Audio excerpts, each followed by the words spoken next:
Hello বন্ধুরা, স্বাগত আমার ইউটিউব চ্যানেলে। তো তোমাদের উচ্চ মাধ্যমিক পরিবেশবিদ্যা বা এনভায়রনমেন্টাল সায়েন্সের এক্সামের জন্য বেশ কিছু গুরুত্বপূর্ণ প্রশ্ন তোমাদেরকে আমি বলে দিচ্ছি এবং এই উত্তরগুলোও আমি দিয়ে দেওয়ার চেষ্টা করছি। ঠিক আছে, তোমরা এগুলো পড়ে যাবে, এগুলো পড়ে গেলেই কিন্তু অবশ্যই কমন পাবে, তার সঙ্গে উত্তরগুলোও দেখে যাবে, লিখে আসতে পারবে। কারণ আমি জানি বেশিরভাগ স্টুডেন্টাল সায়েন্স বা পরিবেশবিদ্যা যাই বলো না কেন, তোমরা 4 সাবজেক্ট হিসেবে রেখেছো, তোমরা অর্ধেকই কিন্তু বই কেনোনি। যারা ভালো স্টুডেন্ট তারা তো কিনেছো, তারা সব রেডি করে নিয়েছো, তাদের এইসব ভিডিওর কোনো দরকার নেই। কিন্তু যারা একদম লাস্ট মুহূর্তে কোনো কিছু খুঁজে পাচ্ছে না কি করবো, তোমরা এই বড় প্রশ্নগুলো অবশ্যই করে যাবে। আমি উত্তরও দিয়ে দিচ্ছি, তোমরা এগুলো স্ক্রিনশট করে নিয়ে এবং সেগুলো একটু খাতায় লিখে নিয়ে বা পয়েন্টগুলো খুব ভালো করে মুখস্থ করে যেও। ঠিক আছে, তো তোমরা দেখে নাও। তোমাদের প্রথম যে প্রশ্নটা ইম্পর্টেন্ট, দেখো এটা চ্যালেঞ্জারেরই কিন্তু উত্তরটা আমি নিয়েছি। তোমাদের কাছে যদি ভালো কিছু বই থাকে তোমরা সেখান থেকে অবশ্যই উত্তরটা করে নিতে পারো। ওকে, পরিবেশ সুরক্ষা আইন 1986 সম্পর্কে আলোচনা করো। ঠিক আছে, তো এই প্রশ্নটার উত্তর দেখো এখানে দেওয়া আছে।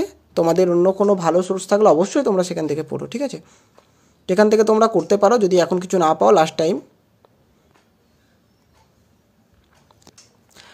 ঠিক আছে, তোমরা দেখবে সুস্থায়ী উন্নয়ন কী, সুস্থায়ী উন্নয়নের লক্ষ্যগুলো আলোচনা করো। ঠিক আছে, তো তোমরা কিন্তু এটা খুব ভালো করে দেখে যাবে। কোশ্চেন আগেরবার চলে এলেও কিন্তু রিপিট হতে পারে। ঠিক আছে, তোমরা দেখে যাও।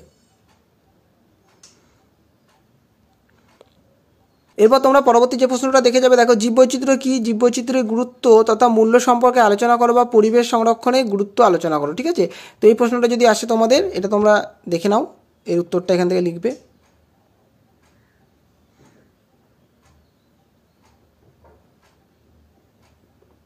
এটা কিন্তু খুব ইম্পর্টেন্ট যে জীববৈচিত্র্য বিনাশের কারণগুলি লেখো। ঠিক আছে,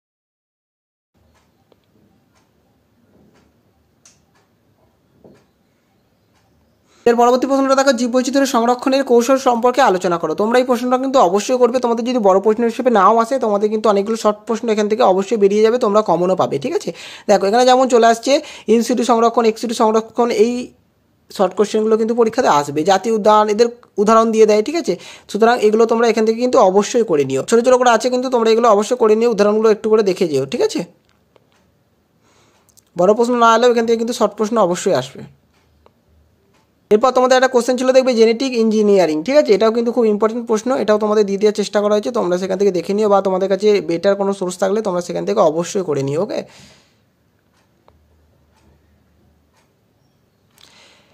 পরবর্তী প্রশ্নটা দেখো, বলছে পরিবেশ ব্যবস্থাপনার বিভিন্ন দিক সম্পর্কে আলোচনা করো, পরিবেশ ব্যবস্থাপনার উদ্দেশ্যগুলি লেখো। ঠিক আছে, তো এটাও তোমরা কিন্তু এখান থেকে করে নিও।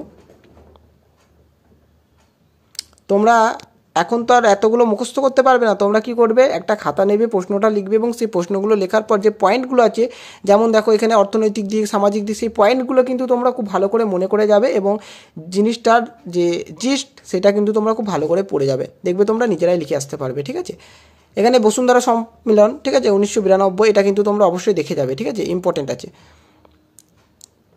ঠিক আছে, এর নীতিগুলো তোমরা অবশ্যই দেখে যাবে। এর সাথে আরেকটা কোশ্চেন এখানে থাকে, দেখো বর্তমান ও ভবিষ্যৎ জীবনযাত্রার মান উন্নয়নে সুস্থায়ী উন্নয়নের প্রয়োজনীয়তা সম্পর্কে আলোচনা করো। এটাও কিন্তু খুব ইম্পর্টেন্ট, এখান থেকে তোমরা কিন্তু অবশ্যই দেখে যাবে। যে কটা প্রশ্ন বলছি সব কটাই কিন্তু ইম্পর্টেন্ট। যদি তোমাদের পুরোপুরি নাও কমন আসে, কিন্তু তোমরা যারা একদমই পড়োনি, তোমরা এটা পড়ে আরামসে পাস করে বেরিয়ে যাবে। ঠিক আছে, আর তোমরা কমেন্ট করো যদি তোমাদের এমসিকিউ বা এসএকিউ লাগে, তাহলে আমি সেটাও অ্যারেঞ্জ করে রাতের মধ্যে পোস্ট করে দেবো। ঠিক আছে,